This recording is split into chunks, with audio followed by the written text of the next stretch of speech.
So, hello and welcome everyone to the NAC-tober. I'm Sarra Hayoune. I'm a physics major at Stevens Institute of Technology in New Jersey. And today I want to talk about how to read a research paper. Really, is it so scary to read a research paper? Anyone can read a research paper. You don't have to be a PhD. It just takes practice and patience. As you are undergraduate students, I suggest that you start reading up topics in your field. So why we need to read the scientific papers? Is it just your professor or mentor who asked you to do it just to ruin your life? Or there are some good reasons to read as you begin your research career as an undergrad student? So a research paper is a current research and it provides you with useful information and data. And it allows you also to replicate or extend the results. And the more you read, they teach you how to write in the future also. But actually, how to read a research paper efficiently so you can make the most of your literature reading time. So this is actually maybe the most important question for an undergrad student. If you are reading like your few first papers. So should you do a passive reading, someone who read from the beginning to the end, word by word, obediently following the papers? So stop, don't read straight through. Reading a research paper this way is inefficient and boring. But how about an active reading, which means reading with questions in mind where you can improve your reading efficiency? As an old saying goes, you see only what you know, meaning you will be able to see an answer as such only if you were asking the question in the first place. So reading with specific questions in mind puts you in the mindset of searching for little gold nuggets buried in a pile of sand. So active reading is more productive than the passive reading. So let's first look to the structure of the paper. So most scientific papers follow the general structure outlined here. But some fields of research follow slightly different structures. So keep an eye on the papers in your field and you will start like see the pattern the more you read research paper. So most of the time you will see the title and the author's name. This is like the basic information for the article, pretty self-explanatory. So the abstract is very important. It's a general rundown of all the contents of the paper. You will see an introduction. It's the why of the research project or the context of it. And you may see, you will see also methods. This is how the researchers do what they did and why did they do it that way. And then you will find the results. So this is where the authors talk about why what happened is important or not. And then you will see the discussion conclusions. So usually it provides an overview of the research, and also it provides the reader with the answer to who cares question and why is the research important. So do I need to read all of that? The short answer is no. You can follow like some steps to get a simple overview of the paper. Outline it here. So you need to read the abstract, scan through the introduction, look at the figures and tables, including the captions. Of course, skip the methods for now and read the conclusion section, or which is like most of the time the last couple paragraphs of the paper. But why you have to read it this way? Actually, there is no right or wrong approach like to read the research paper. It's all up to you and to your needs. So if you are, let's say, your mentor or professor assigned the paper, I may say this approach is useful. If you are looking for a paper that will help you like for I don't know, for your school or something. So I personally, what I do, I just read the abstracts and I go to the conclusion just to see if this paper is useful for me or no. So if I find it useful, then I will follow those steps. So let's see why we have like to start to follow those steps. So first, the abstract will basically tell you everything important about the paper. It will allow you to get somewhat familiar with the topic, but most importantly, it will give you an indication of whether you should continue on and read the rest of the paper. So you have to read it carefully to see if you can you understand what the paper is about. Do the conclusions make sense to you, and how comfortable will you be reading this paper? So while you are reading the abstract, I suggest that you highlight and underline the important parts and Google terms that you don't understand. So now we know the basics of the paper, then we go to the introduction. So the introduction is mostly a background, and if you are already familiar with the literature, you can scan through or even skip this as you probably know it all anyway. And you can always come back to the introduction after reading the important parts of the paper. The introduction also will give you pointers to other papers you may want to read, especially if you don't have any background about the topic you are reading.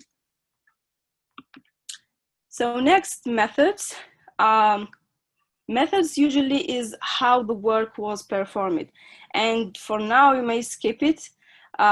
You don't need to understand the methods in enough details, even if you read it. However, don't completely ignore the methods section, as the methods used will help you determine the validity of the results. But right now, just skip it. You may need to look to the figures and plots because plots are where the most important information is. So look to what are the axes, what quantities are important, and what information is being displaced, compared, or measured. Are there any important tidbits in the text of the captions? So look over the figures and tables, including the captions. So how you read the results is very important, because while the text is a good read, it is just a description of the result by the author. So it's important if you can look through the plot and understand the results by yourself, not just read the caption by the author. But if something is too complicated, just move on the next item. You don't need, like right now, to spend too much time going through the plots. You may find also supplementary figures and tables. Just because they are supplementary doesn't mean they aren't important. So if they may help you understand more about the results, you can look at them. So the discussion or the conclusion, so up to here, you have got this thing mostly figured out. Just look over this section to see if there are any more interesting tidbits. This is the part about what happened when they did the research and what they think it means. So the discussion is a great place to determine if you have actually understood the results and the overall message of the paper. It is worth spending more time on the discussion than the introduction, as it molds the results of the paper into a story and helps you visualize where they fit in with the overall picture. So this part is like more important. As I mentioned before, like if I'm just looking for a paper that will help me like get an idea about something, I will just look to the introduction and then go to the conclusion, as it will visualize everything about the paper. So now that you have an idea of the purpose of the paper, you can read more deeply. So you need to go back to the introduction, because it's very important to read if it's a new topic for you. If you are already an expert of the topic, so you can skip it. But the methods, now it's important for you to read it, especially if you need to reproduce these methods. Otherwise, you can skip it. The results, you can go through it again because it's important and it will tell you more about the research. So in general, the order you read papers, it depends on your needs. So no need to read it chronologically. It's all about how you can go through the paper. So so it's time to revisit and read and summarize it. So it is really important to summarize it, and a minimal summary should include like the title and the author name, just a one sentence summary, and the one paragraph summary, like one sentence summary about the whole paper, and then you can have one paragraph summary describing what question the paper is trying to answer and how it answered it and what the results they got and why they are important to this research. So just one recommendation, always organize your paper PDFs and summaries about those research paper in a useful way. So whenever you need it, it will be much easier to find it. Thank you so much. At the very end, you mentioned, yeah, organizing your papers. Do you have a preferred method or tool that you use to do that? So it's all depends like on how you organize like your files on your computer. So I have like a folder, and so I have like physics folders, folder for like the just astronomy paper, and then each paper I have like in a separate folder with the summary. Like for me, I find it like much easier to find it this way. How do you go about looking at plots? Yeah, so plots, this is like a hard part to look at. So as I mentioned, if you find like an easy plot, so you can understand what is on the y-axis, what is on the x-axis. So if you find it like very hard to how to say, like to interpret the plot, just look to the caption. So usually they like the author will provide like a very clear explanation of it. And if you find it very hard, just skip it for the moment until you get the general idea about it. So when you go back and you read the paper from the beginning, maybe you will get better understanding, maybe not. So then maybe you need to reach to someone like to help you like understand the plot. At what point do you just say, this paper was poorly written or this plot was poorly made? Like, how long did it take you to realize that sometimes that's just the case and they weren't meant to be understood? Yes, of course. There are times like when you just say, or maybe, so what I say is just maybe this is not just for me right now. Like I'm a junior now, majoring in physics. So sometimes just say maybe this is not just the right time to read it.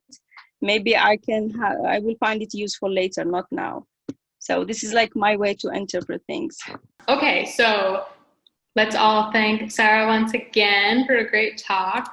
Thank you so much. You're welcome.